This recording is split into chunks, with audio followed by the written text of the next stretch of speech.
Howdy,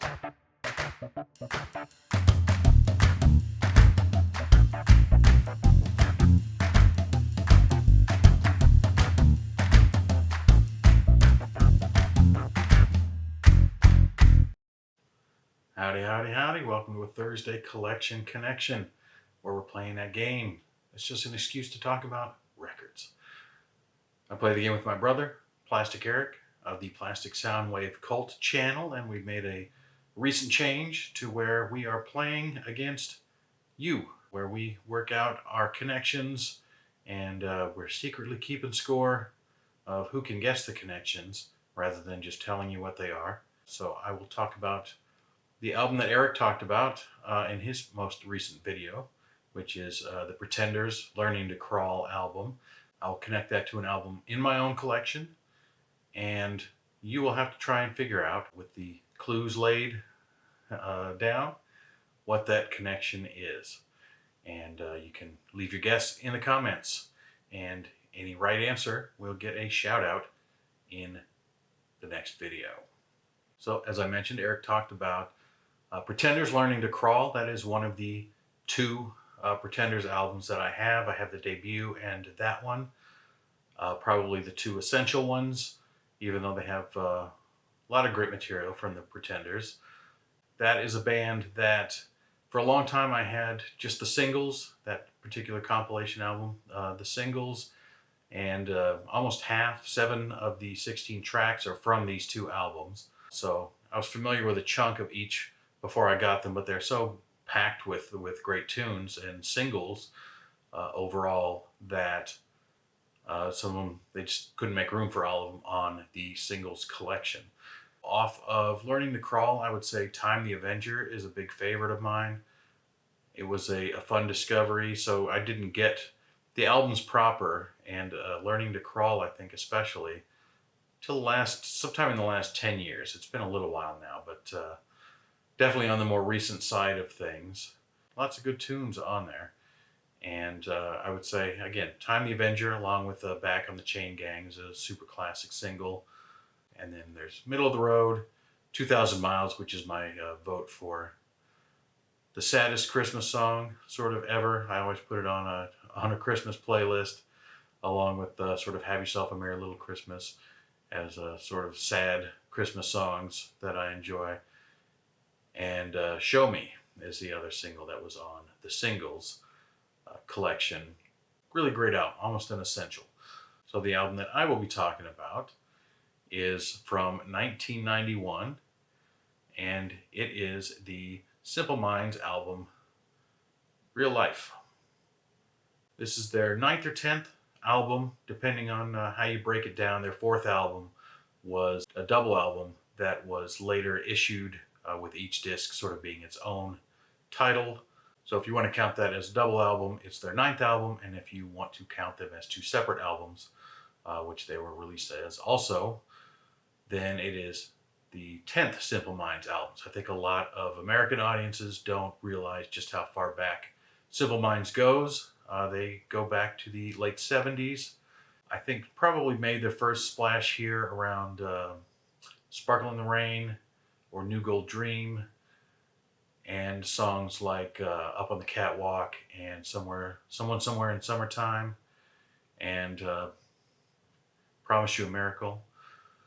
But that's if you had your ear to the ground. The Simple Minds track that you didn't miss, for sure, if you were alive at the time, was their smash hit, Don't You Forget About Me, which is an interesting song. A lot of people know that they did not write it.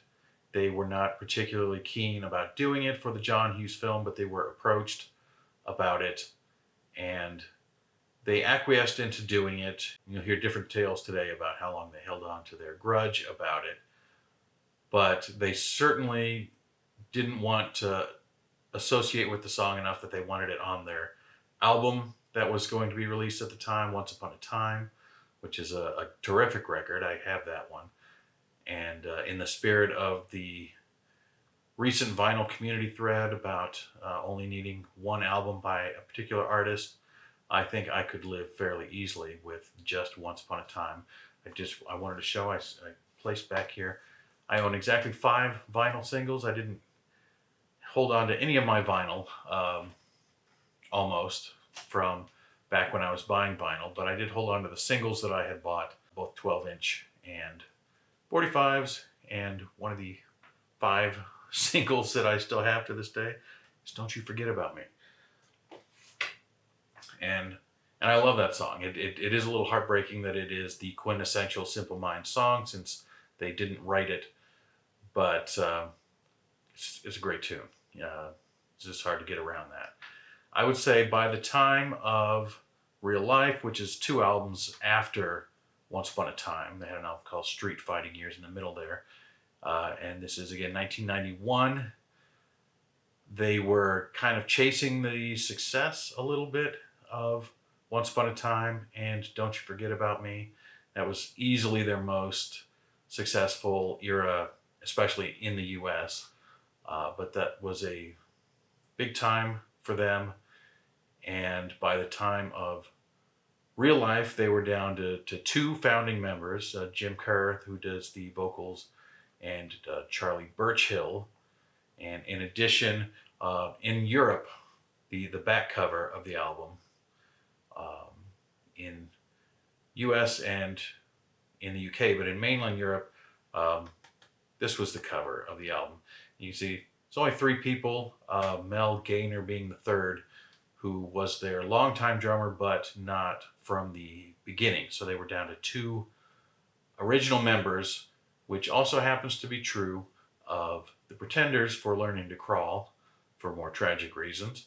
Their first album with only 2 original members. But that's not the connection. And also not the connection, because I stuck it in the thumbnail, is the fact that Chrissie Hynde and Jim Kerr were married for about 5 years.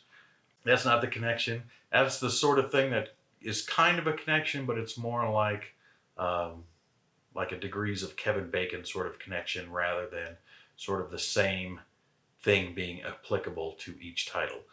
We're having to be a little finicky in trying to lay out a connection that you can guess, but invariably there's going to be other sort of, you could argue that both bands end in the letter S, which is a connection that they have in common, which would be technically true, but not the connection that I'm looking for. So they were down to 2 original members, 3 long-standing members by the time of Real Life. And I think the fact that only the 3, Kerr, Birchhill, and Gaynor, are pictured on the album is indicative that they're the only sort of accepted band members officially at this point. And then the rest of the roles were filled in by studio musicians. Mick McNeil had left after the previous album. And he was not technically a founding member, but he was in the band from the first album. He was in the band by the time they had a record contract. So they had 3 members up through Street Fighting Years, and Mick McNeil left. And that seems to, I don't know if Jim Kerr said that it was a kind of an impossible to replace band member, and honestly, it feels like it a little bit. This doesn't feel very Simple Minds to me. It feels big and clean, but sort of uninspired.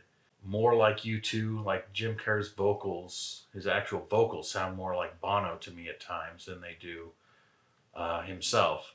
And it feels like it's arranged to be performed in large spaces, and it sounds fine, but it's also very unmemorable to me. This is an album I could probably lose and not miss, but it did provide my connection, so there's a reason to have held on to it for the last 30 years. The primary thing I remember from the album is the opening track and title track, Real Life, which has this huge ba-da-da kind of crescendo before, where it just hits those chords in a big way right at the beginning of the chorus. That's the primary thing I remember from the entire album. See the Lights was a single and actually hit number 40 in the US, which made it higher charting than anything outside of Don't You Forget About Me and the singles from Once Upon a Time. But was their last taste of the charts, and even then, just barely scraped in at number 40. And so yeah, that was the last heard really from Simple Minds in the U.S. Even though, as their 9th/10th album, they've actually doubled this in their discography. They're making music to this day. Jim Kerr and Charlie Burchill are still in the band to this day, and they release new albums periodically. They're up to 19 or 20, depending on how you count them. But yeah, it's the kind of album, it sounds fine, but it just doesn't sound very memorable. It doesn't sound very Simple Minds to me. And so while nothing about it is offensively bad, it's just sort of tastefully bland to me. And it feels more like an obligation to write an album than it does an album inspired by the music that was bursting out of them at the time.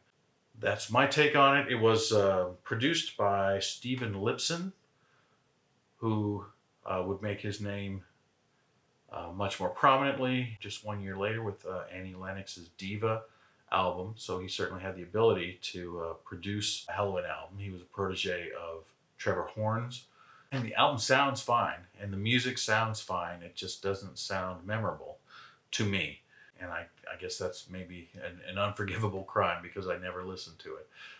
Anyway, maybe you'll be able to come up with a connection that I wasn't able to think of, but I do have a very specific connection in mind between specifically the albums Learning to Crawl by the Pretenders and Real Life by Simple Minds.